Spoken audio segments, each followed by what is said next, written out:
A lot has happened since I last posted on YouTube, so let's catch up. Somebody call Mustard!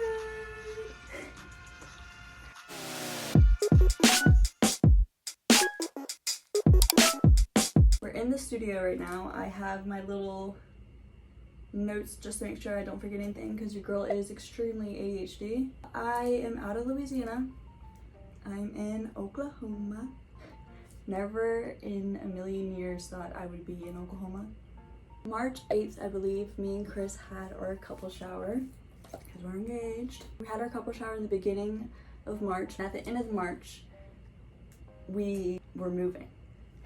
So I had a lot to do. I don't even remember the last time I posted a YouTube video. I don't even know if it was in February or January, whatever.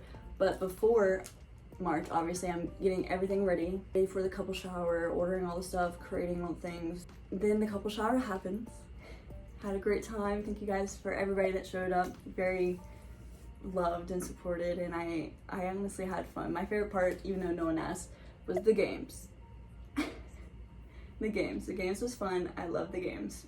And I just loved everybody being there. Like all my crew was there. I've been planning that couple shower since October whenever we got engaged because I knew I wanted to have one, but I knew we were also moving in March. So I was like, oh, I want to have the couple shower before we leave so it gives everybody the opportunity to go because I know it would be a lot of traveling and stuff. And I know you usually have your couple shower right before the wedding, but your girl didn't do that. I've been planning it for so long. I've been trying to get my dress, making the invitations, sending them out, making sure all of it, okay? And I was still working. I worked until the week before I left to make sure I went around and had my one-on-one time with all my friends and my families because I knew it was gonna be the last time I saw them for a while. There were some people I didn't get to see, I didn't get to hang out with one-on-one, and it made me very sad, but I understand life happens. Just because of moving, you can't just drop everything. I also couldn't pack anything. I couldn't pack anything for the move before the couple shower because I had so much stuff out in like the living room, and then I used my mom's room for storage. There's just boxes of stuff that I needed for the couple shower, like stuff like this, all of that. I collected flowers. I was on Facebook Marketplace just hunting for all the stuff because I wanted to do it cheap as possible because I was about to move. That is very expensive. And I couldn't pack anything because I had two people staying with me, Francesca and Hannah. They stayed with me, and I didn't want them to just be in a room just surrounded by boxes. And even whenever we got home from the couple shower, we still had all the decorations and everything in boxes, so there was still boxes while they were there, but it wasn't a lot. So right after the couple shower, that's whenever I started packing hardcore, packing everything up, and I was still working, and I was still seeing people to make sure I had my, not final goodbyes, but like my time with them. We moved, and the drive from home from Louisiana to Oklahoma was 11 hours, and that's without stopping, and we had to stop a lot obviously for the cars, and we had Sadie and the cat and Osias. Whenever we got here, we didn't have any of our stuff for 3 weeks. We didn't have any of our stuff for 3 weeks. We had whatever we brought with us. I'll be honest, the back of my car, the back seat and the passenger seat, all plants. All the plants. And I got rid of a lot of my plants, but they were all my plants. Chris, he had his passenger seat packed up, but he couldn't really pack up his back seat. Osias and Sadie were back there, so we couldn't really pack it up a lot, but thankfully he has a truck, so we packed up the bed of the truck with all of our essentials. We didn't have a bed. We didn't have forks, spoons, bowls.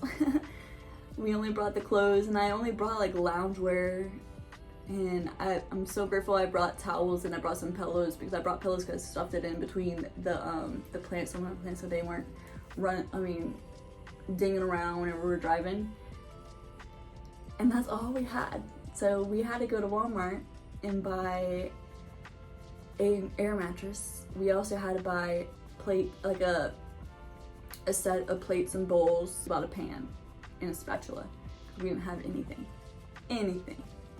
It was insane. For 3 weeks, I felt like I was living during a hurricanes. In Louisiana, it's like, you get a hurricane slide if you stay. It's like, it's kind of lame. It's kind of cool because you like can hang out with your family and stuff. I remember, but there's like no power, so you can't really do anything, and that's how it felt. We didn't have Wi-Fi, we didn't have any of that stuff. Actually, we got Wi-Fi, but we got Wi-Fi before we even got our stuff. So we had Wi-Fi in an air mattress, and Chris bought a monitor so he could play on his PlayStation, because he brought his PlayStation, and that was our entertainment. Once we get all of our stuff, it's like mid-April, and then we spent a whole week unpacking, finding out. It's so easy to unpack whenever you know where stuff goes, but if you're moving to a new place, you're unpacking, you're like, well, I don't know where I'm gonna have this. And so it was kind of fun, just like fitting everything into a puzzle. When we were done unpacking, we noticed that Sadie's getting like a lot worse, and it was getting pretty scary. I'm job hunting now that I have my laptop and everything to job hunt, and my clothes, because I was low-key job hunting and then like writing some places down on the list that I wanted to apply to, but I couldn't go and apply to them because all I had was like loungewear. I'm not gonna show up in my sweats, be like, hey, give me a job. Like, no, I'm not doing that. On May 1st, Sadie passed away. We couldn't put her through the pain anymore, so we knew what we had to do. She was no longer even able to get up to use the bathroom and stuff. And so anyways, Sadie passed away, and that was Chris's baby. Chris obviously took it a lot harder than me. It was already kind of weird moving to a new place and into a new state entirely and not knowing anything about it. It didn't really feel like home. And then we unpacked all of our stuff and it like started to feel like home, but then Sadie was getting bad and we're like, okay, it doesn't really feel like home anymore. And whenever she passed away, it really sucked, and it wasn't home without her. Being there for Chris and trying to make him happy, giving him like pedicures and stuff. It's the beginning of May, and I ran out of my medicine. And so now my brain is like, so hard to like do anything. I was struggling to do more than 3 things a day. It sucked. It really sucked. Then Mother's Day came, which was hard for Chris because Chris's mom passed away. And I know how that feels because my dad passed away. So it's a lot of big heart-hitting emotions and feelings, and like so much in such a little time happening. I had a great idea to go to Megan's house in Texas, in Houston, to start planning the wedding together with my maid of honor, because then it would make it so much easier not doing it over the phone. And so I planned to go. I stayed with her for a week, and our plan was to do maid of honor stuff and wedding stuff, just like be done with it and not have to worry about it at all. We didn't do a single freaking thing. Megan, what's up with that? I know you're not watching this video right now, but like, what the heck? But it's fine. Everything happens for a reason. It's fine. Chris's birthday is May the 25th, and so he came down on May 25th, and we stayed with his family in Texas, and we had like a birthday celebration. Before leaving for Texas, I found a doctor. It took me forever to find a doctor. I made an appointment, and tell me why this appointment was like a month away. And I was like, what? So I knew I was gonna be a month without the medicine, so I was like, okay, that's why I was more easy with myself for going to Texas and trying to do the wedding stuff, because I was like, I'm not gonna be, I feel horrible saying this, but I feel useless without my medicine because I can't function properly. I get home after Chris's birthday, and I had my doctor's appointment. I meet my doctor.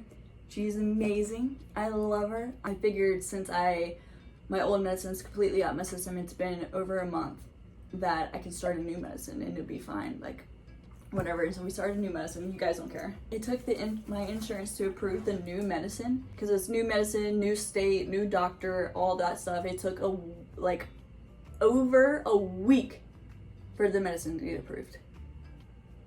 So I'm like freaking out, because I was thinking I was coming home from Texas, going to the doctor's office, getting my medicine, boom, everything's going right back in place, like everything's back on the groove of things. Nope. No.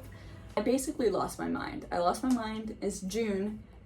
I have a hard time in June because that's when my dad passed away, and that's also Father's Day, and it's like back to back. I guess I should know by now. I mean, I'm literally in my 20s, so I should know by now that not everything happens in the way that you plan. And I was thinking, oh, this is my first summer in my new place. Like, it's gonna be great. Sure, we're not gonna like do stuff that costs a lot of money, but like just to go to new parks, do this and then this free stuff, walking around the city. Like, I live in a city. What? I live in the biggest city I've ever lived in my whole life. I used to live in a town where it took 45 minutes to go to a stoplight. And then I moved to, when my parents had divorced, we moved into a little city. I was like, wow, this is this biggest city. I moved to this city, I'm like, wow, that city's like this big. You guys, do you care? I finally get my medicine and I get right back on track with job hunting, and I'm job hunting. I literally have these spreadsheets. I have spreadsheets about what the job is, how much it pays, how far away it is from the house, how often I would be able to work, all these things. I'm updating my resume because I didn't need to update my resume for like 3 years. I've been working at basically the same place, so it was a lot. Father's Day comes, my dad's anniversary of him passing away comes.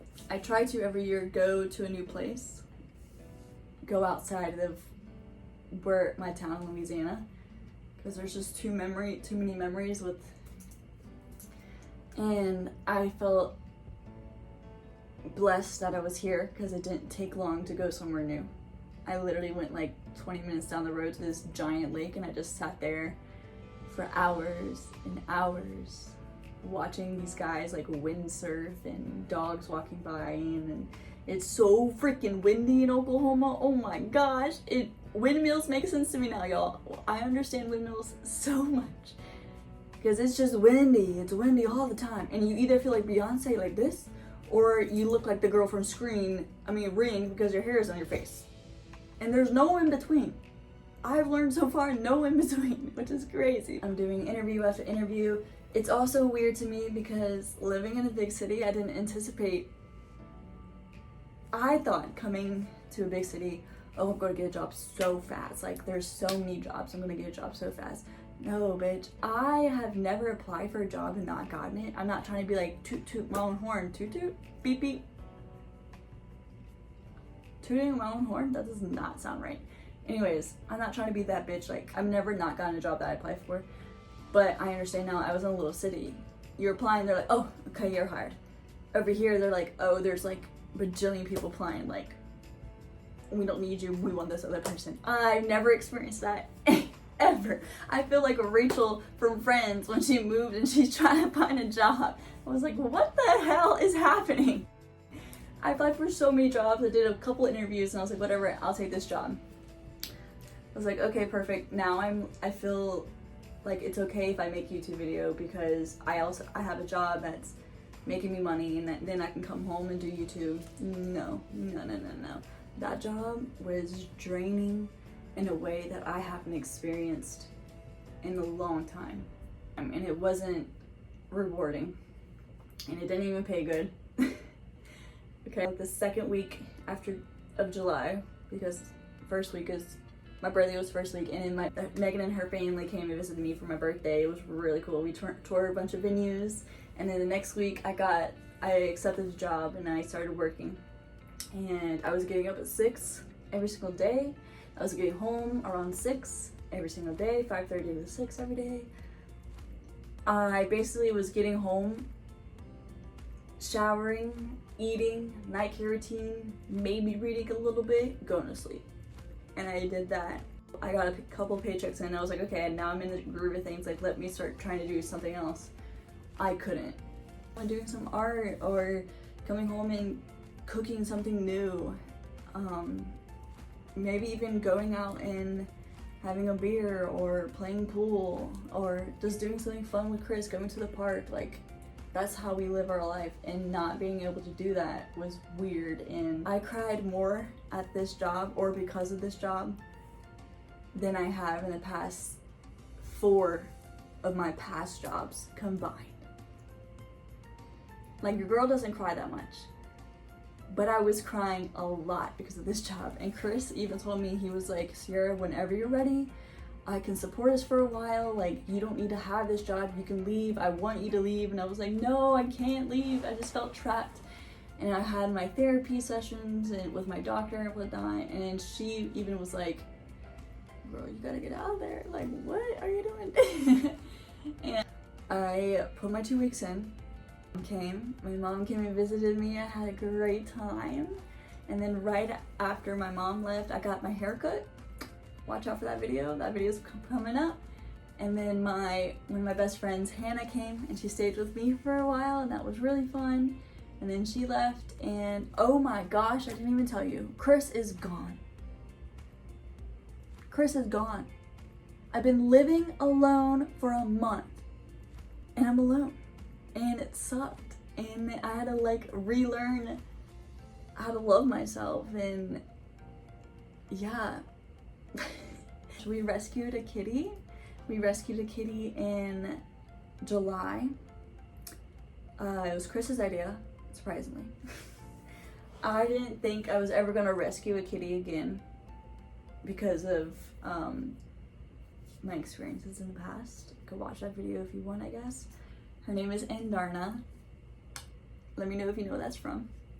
This is Andarna. Oh, it's okay. It's okay, baby. It's okay. You do it, Tweed.